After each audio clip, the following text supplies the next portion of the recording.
बहू को ज़्यादा सिर पे चढ़ाएगी तो तेरे ही सिर पे चढ़ के नाचेगी। अरे वाह कावेरी, आज तो तू खुशी से चहक रही है। क्या बात है, बेटे का रिश्ता पक्का करके आई है क्या? हाँ, कल मैंने तुम लोगों को बताया था ना कि शाम को हमें लड़की देखने जाना है, तो कल ही रिश्ता पक्का हुआ है। बहुत ही प्यारी बच्ची है, सर्वगुण संपन्न है, घर के कामों के साथ साथ पढ़ाई लिखाई में भी तेज़ है और नौकरी भी करती है। मेरे राहुल ने तो उसे देखते ही पसंद कर लिया था। रंग रूप में भी मेरे बेटे से आगे है और मेरे बड़े अरमान थे कि मेरी एक बेटी हो, लेकिन मेरा ये सपना तो पूरा नहीं हो पाया। लेकिन मैं अपनी बहू को अपनी बेटी बनाकर रखूँगी। कावेरी जी हमेशा अपनी सहेलियों के बीच यही बात बोलती थी। आज एक बार फिर उन्होंने वही बात दोहरा दी। कावेरी जी की बात सुनकर उनकी सभी सहेलियां जल भून गई। अब ये तो होता ही है कि अगर मोहल्ले में कोई एक नई बहू आ जाए तो बाकी सबको अपनी बहू में कमी नज़र आने लगती है। कावेरी जी की बहू इतनी संस्कारी है तो सबने उनकी बहू के बारे में सुनने के बाद कुछ ना कुछ उसके बारे में बोलना शुरू कर दिया। बहू बहू होती है, तू चाहे उसे जितना भी प्यार कर ले, लेकिन वो कभी बेटी नहीं बन सकती। मेरी मान तो बहू को बहू ही बनाकर रखना, वरना तेरे सारे अरमान धरे के धरे रह जाएंगे। उनकी सहेली सावित्री बोली। अरे बहन, हमने तो खुद ही ये सब भोगा हुआ है। तुझे पता भी नहीं चलेगा कि कब तेरा बेटा तुझसे छीन कर ले जाएगी। आजकल की लड़कियां ऐसी ही होती हैं। तेरा बेटा तेरी हर बात अनसुनी कर देगा और कब तेरी बहू के पीछे डोलने लगेगा तुझे पता भी नहीं चलेगा। और फिर तू यहीं आकर हमारे सामने अपना रोना रोएगी। तुम तो बहुत बड़े बड़े सपने देख रही हो कि बहू आएगी तो बुढ़ापे में तुम्हारी सेवा करेगी, पका पकाया खाना तुम्हें मिलेगा।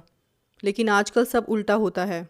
आजकल सास को बहू के सामने थाली परोस कर रखनी पड़ती है। तुम तो इतने बड़े बड़े सपने देख रही हो कि तुम अपनी बहू को बेटी बनाकर रखोगी, लेकिन वो तुम्हें कब सास से नौकरानी बना देगी तुम्हें पता भी नहीं चलेगा। अपनी अफसरगिरी तुम पर झाड़ेगी और तुम बस कोने में खड़ी होकर सलाम ठोकना उसे।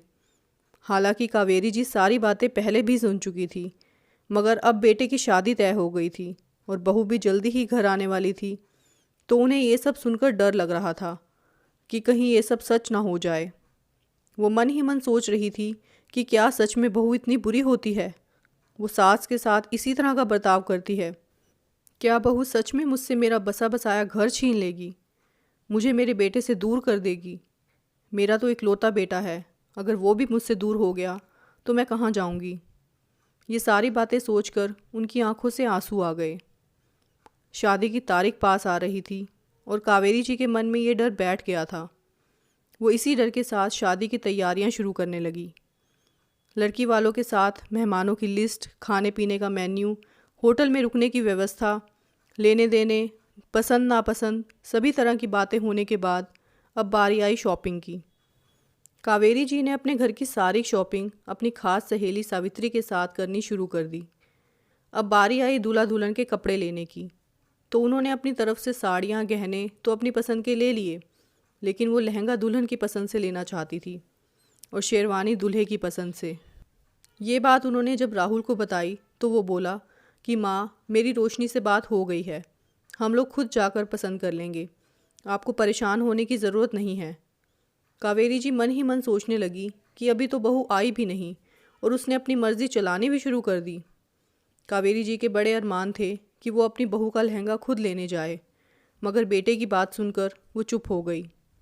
अब कपड़े बहू और बेटे ने पहनने थे तो पसंद भी उनकी ही होनी चाहिए, इसलिए वो कुछ नहीं बोली। फिर बात आई सगाई की अंगूठी की।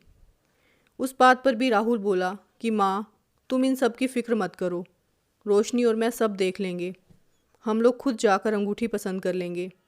और इस बात पर भी कावेरी जी कुछ नहीं बोल पाई। वो सोचने लगी कि आज तक किसने मेरी पसंद का ख्याल रखा है जो बहू रखेगी। सब लोग अपनी मर्ज़ी करते हैं तो वो भी तो अपनी मर्ज़ी ही करेगी। शादी की तैयारियों के बीच जब कावेरी जी रोशनी से मिली तो उससे ज़्यादा बात नहीं कर रही थी। अगर रोशनी उनसे कुछ बात पूछती तो बस वो हाँ हूँ में जवाब दे देती थी। रोशनी को कावेरी जी का व्यवहार थोड़ा अजीब लग रहा था। वो समझ नहीं पा रही थी कि वो ऐसा क्यों कर रही हैं, क्योंकि उसे राहुल के साथ साथ अपनी सासू माँ का भी साथ चाहिए था। वो खुद भी नौकरी में बहुत बिजी रहती थी, इसलिए उसने ध्यान नहीं दिया, मगर इस बार उनकी चुप्पी उससे बर्दाश्त नहीं हो रही थी। तभी कावेरी जी ने अपनी तरफ से देने वाली साड़ियाँ रोशनी की माँ को दिखाई और बोली कि हम शादी में 11 साड़ियाँ रखेंगे और सभी एक से बढ़कर एक हैं, लेकिन अगर रोशनी को इनमें से कोई पसंद नहीं है या किसी का कलर पसंद नहीं है तो मुझे बता दो, मैं चेंज करवा दूँगी। आप चिंता मत कीजिए मम्मी जी, सब साड़ियों के डिज़ाइन बहुत ही अच्छे हैं, मुझे सभी पसंद हैं। अच्छा एक बात बताइए कि आपने फंक्शन में पहनने के लिए क्या क्या ख़रीदा है। अपनी बहू के मुंह से ये बात सुनकर कावेरी जी को एकदम से झटका लगा कि शादी की तैयारियों में अपने लिए कुछ खरीदना तो वो भूल ही गई थी। उन्होंने बात को संभालते हुए बोला कि मैं क्या करूँगी कुछ लेकर, अलमारी में इतने सारे कपड़े पड़े हैं, उनमें से कुछ भी निकाल कर पहन लूँगी। और वैसे भी उस दिन तो सबकी नज़र दूल्हा दुल्हन पर रहने वाली है, मुझे कौन देखने वाला है। अरे ऐसे कैसे, आप दूल्हे की माँ हैं, आपको तो महारानी जैसा दिखना है। सबकी नज़र शादी में आप पर ही रहेगी, तो आपको तो सबसे अलग दिखना है। अच्छा एक काम करते हैं, हम दोनों साथ मिलकर आपके लिए शॉपिंग करने चलते हैं, आपके लिए नई नई साड़ियाँ खरीदेंगे। उन्हें कुछ समझ नहीं आया, फिर उन्होंने थोड़ा सोचकर हाँ बोल दिया। और जब वो दोनों शॉपिंग करने के लिए गए तो कुछ ही घंटों में दोनों ने मिलकर बहुत सारी शॉपिंग कर ली। साड़ियाँ, पैठनी, राजपूती ड्रेस और भी बहुत सारी शॉपिंग की। रोशनी ने कावेरी जी को एक सुंदर सा गाउन भी दिलवाया लेडी संगीत में पहनने के लिए। वो तो मना कर रही थी कि मैं ये सब कपड़े नहीं पहनती, लेकिन रोशनी बोली कि आपने मुझे हर तरह के कपड़े पहनने की आज़ादी दी है, तो आप भी तो कुछ नया ट्राई कर सकती हैं। आप ये पहन कर देखिए, बहुत सुंदर लगेगा। पहले तो वो मान नहीं रही थी, लेकिन रोशनी के बार बार ज़िद करने के बाद आखिरकार वो मान गई। पहले उन्हें लग रहा था कि रोशनी सिर्फ राहुल का ही साथ चाहती है, लेकिन अब उनके मन से वो डर निकल गया था। कावेरी जी शॉपिंग कर करके बहुत थक गई थी और उन्हें भूख भी बहुत लगी थी, तो रोशनी उन्हें एक अच्छे से रेस्टोरेंट में ले गई और बोली, ये लीजिए मम्मी जी मेन्यू, आज आप अपनी पसंद का खाना ऑर्डर कीजिए। कावेरी जी एक बार फिर से हैरान हो गई और बोली कि बेटा, मैंने तो आज तक कभी ऐसे ऑर्डर नहीं किया। हम जब भी बाहर जाते हैं हमेशा तुम्हारे पापा जी या फिर राहुल ही ऑर्डर करते हैं, मुझे तो ये सब आता भी नहीं। तो अब कीजिए, मगर तुम भी तो कर सकती हो ना, ऐसा करो तुम ही कुछ मंगा लो, जो तुम ऑर्डर करोगी हम वही खा लेंगे। नहीं, आप ही ऑर्डर करेंगी और हम आपकी पसंद का ही खाना खाएंगे। ये सुनकर उनकी आंखों से आंसू आ गए, क्योंकि आज से पहले उनकी पसंद कभी किसी ने नहीं पूछी थी। हमेशा से तो ऐसा ही होता आ रहा था, घर में हमेशा सास, पति और बच्चों की पसंद का ही खाना बनता था, और कहीं बाहर जाते तो उनके पति या फिर बेटा कुछ ऑर्डर कर देते थे। ये पहली बार था जब किसी ने मुझसे मेरी पसंद पूछी थी। ये उनके लिए बहुत ही साधारण सी बात थी, तो कभी इस बात पर उन्होंने ध्यान भी नहीं दिया कि उनकी भी कोई पसंद है। कावेरी जी धीरे से बोली, मटर पनीर, बटर नान और मखनी दाल। दोनों ने खाते खाते बहुत सारी बातें की, और जब पेमेंट करने की बारी आई तो वेटर ने बिल दिया। रोशनी धीरे से बोली, ये लीजिए मम्मी जी, आप बिल पे कीजिए। कावेरी जी पर्स से पैसे निकालने लगी तो रोशनी बोली कि नहीं मम्मी जी, कैश नहीं, ऑनलाइन कीजिए। वो बोली, लेकिन मुझे तो ये सब आता ही नहीं। तो क्या हुआ, मैं हूँ ना, मैं सिखाऊंगी आपको। रोशनी ने फ़ोन पर तुरंत ऐप डाउनलोड किया और उनका बैंक अकाउंट लिंक कर दिया। ये लीजिए, अभी से स्कैन कीजिए और पेमेंट कीजिए। जैसे जैसे रोशनी उन्हें बताती गई, कावेरी जी बिल्कुल वैसा ही करती गई और बोली कि अरे वाह, ये तो बहुत आसान है। मैं राहुल को हमेशा कहती थी कि मुझे भी ऑनलाइन पेमेंट करना सिखा दे, लेकिन वो हमेशा हंस कर टाल देता था कि माँ, तुम क्या करोगी इस उम्र में ये सब सीख कर, ये सब रहने दो, तुम्हारे बस की बात नहीं है, तुम कैश अपने पास रखा करो। ऑनलाइन पेमेंट के चक्कर में कहीं कुछ गड़बड़ हो गई तो तुम सारे पैसे उड़ा दोगी, इसलिए उसने मुझे कभी सिखाया ही नहीं। कोई बात नहीं मम्मी जी, अब मैं आ गई हूँ ना, मैं आपको वो हर काम सिखाऊंगी जो आप सीखना चाहती हैं, साथ में आपकी हर पसंद का ध्यान भी रखूंगी। मुस्कुराते हुए रोशनी बोली। कावेरी जी बोली, मैं हमेशा चाहती थी कि मेरी एक बेटी हो और मैं उसके साथ हर सुख दुख की बात करूं, नई नई चीज़ें सीखूं, अपने दिल की हर बात उससे कहूं।